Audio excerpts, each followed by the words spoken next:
Okay, we're looking at this Betopper LPC 007 stage light, I think it is. So this is called a power light, no idea what that means. Now this one works to a certain degree, so we're only getting blue. Something somewhere is not quite right. Right, so we'll plug it in.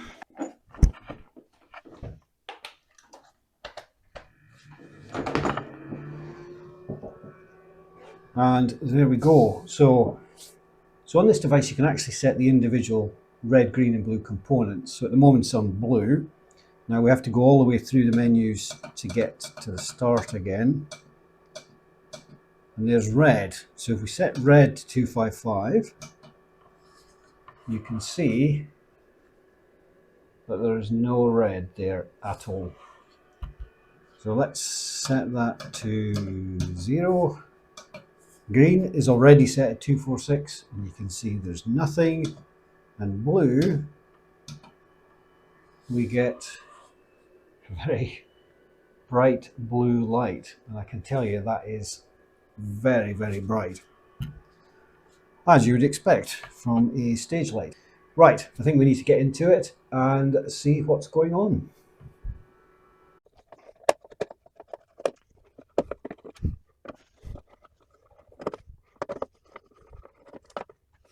Right, okay, so we do have to be very careful in here because it has been powered up. Let's take this. Let's see, so looks like some kind of power supply there. And then there's a circuit board here. So there we go. So I'm thinking it's either going to be the power for the actual LED, or it's going to be something on the circuit board that's just not functioning. Right, I think we need to get this board off of here and let's take a bit more of a detailed look at it.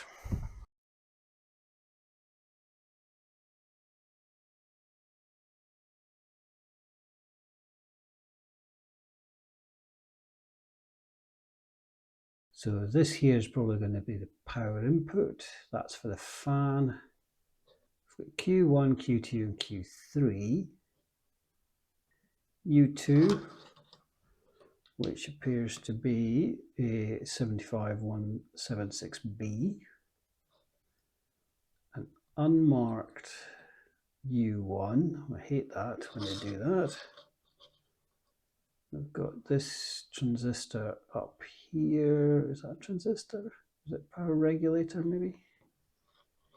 So the power coming in just gets fed straight to, looks like positive goes to there, negative goes straight to there, so the fan's going to be spinning all the time. If these are the LED drivers, then I wonder if some of these, if two of these maybe are faulty. So this is almost certainly the driver for the display. So the display is here and here. And if we look, they seem to come from here through this resistor and into here. So I'm kind of hopeful that this U1 is the display driver, because it does look like that, doesn't it? Yeah, it's got to be these. Now I've had a look online and I cannot find what this chip is or any sources of it, so I need to do a bit of digging. I'll put my bets on Q1 and Q2 being faulty.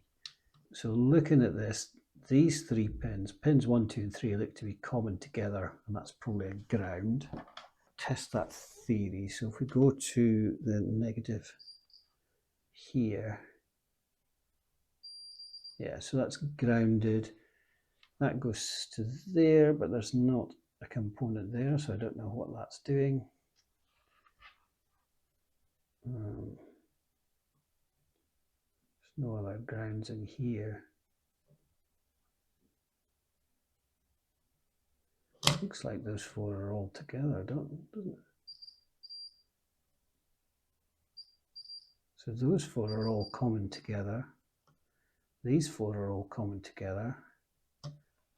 So that's blue, green and red. If you see, it goes in that way. It's blue, green, red, black and yellow. So I think the inputs to these chips come from here. So if we take this out, these three out, put the red one in first, does the red LEDs come up? Okay, so I've taken out the red and the blue one. Let's put the red one in where the blue one was.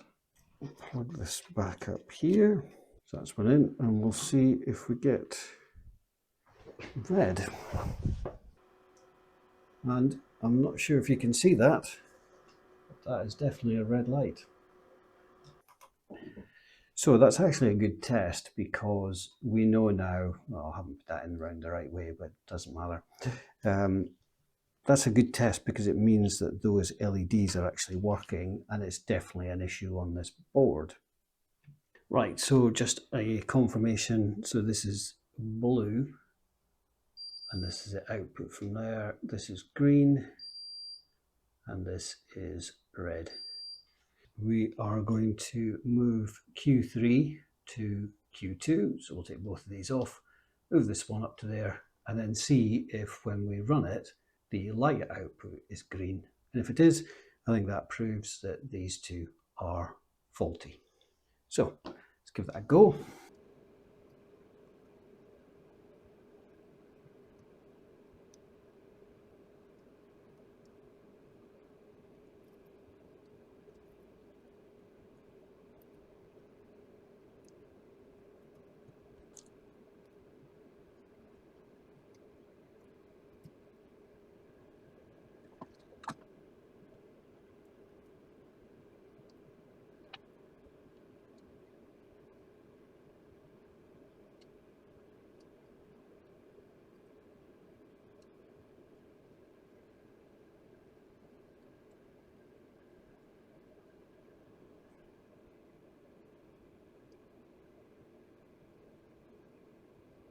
Okay, that's on there. It isn't just perfect, but we'll just check it.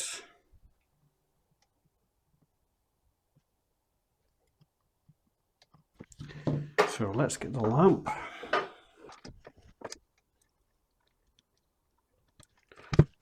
That's on. So all we need to do now is power it up and hope that it comes up green. And it does. If you can really see that as green, but it is definitely green. Okay, so that pretty much confirms our diagnosis that this IC here is faulty. I think we just need to try and get some of those. I don't have them, obviously, but I'll try and go and get some, and we'll be back and to fit them. Okay, so we have the parts that we need. So first things first, I think we'll take this one off, and then we'll add one here. So what I haven't realised is I've actually bought some P-channel MOSFETs rather than N-channel MOSFETs. The red and the blue light are going to be on all the time, which is not what we want. Let's see how long it takes to work that out.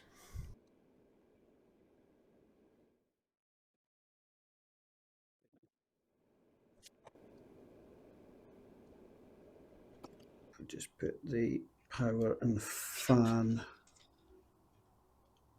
and the data on. We should be good. Okay. Now I don't know what colour this is going to turn up as.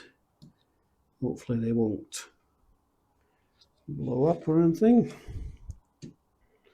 Wow, that is a bright white light. I have to be quite careful. So we've got blue 255, so we'll take the blue out. So this is red. Set red to 0,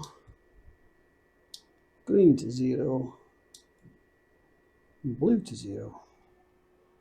And get a purple light.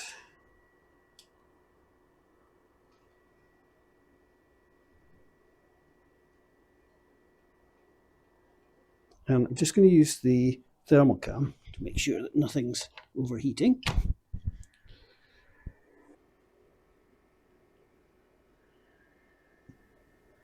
Yep, that MOSFET definitely looks like it's overheating. Jeez, I can't see anything, it's so bright. Right, for some reason this chip at the top here is running red hot, like 100 degrees, which is obviously not right. This one here is fine. So this was the original one. But this one's not running, so we're only getting purple and white. So clearly something not quite right there. Yeah, and I can feel the board. So I don't know if it's been damaged. Q2 looks fine, Q3 looks fine. I wonder if we just take this one off and leave this on, and then this should be, so this is red, green and blue, isn't it? So if we take this off, we should get green and blue.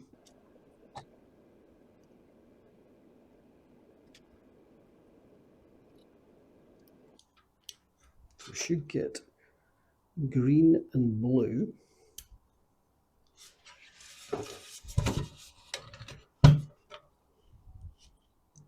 Well, let's see. Well, there's blue.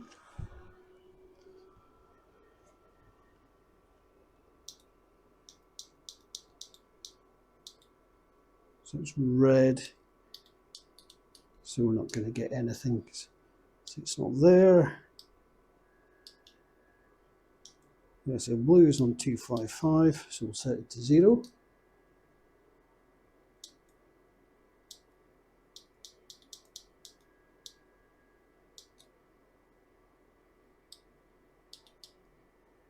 There's green.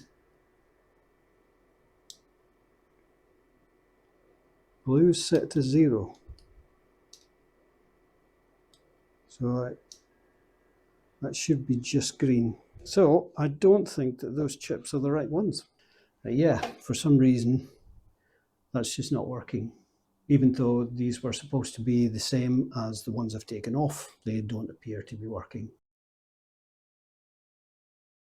And these are the new N-channel MOSFETs. Now, I made a bit of an error actually, and I realized that this one here is actually a P-channel MOSFET. Now, I didn't understand the difference between the two, but I do now. What I'm going to do is I'm going to remove this one. This is the original one.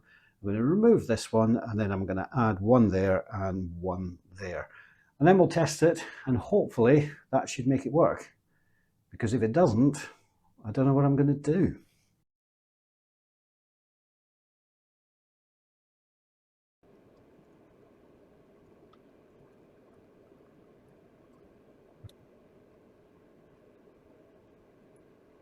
And we shall use my new foam cubes. Managed to find a supplier of these, so far better than the rubbish I was using before.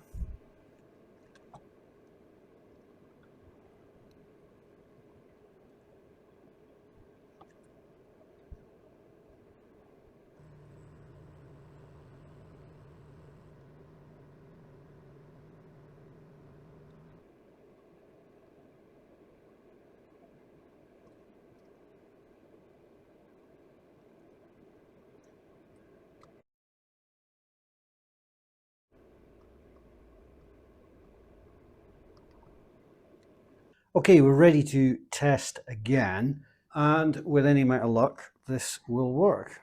Let's put this back together.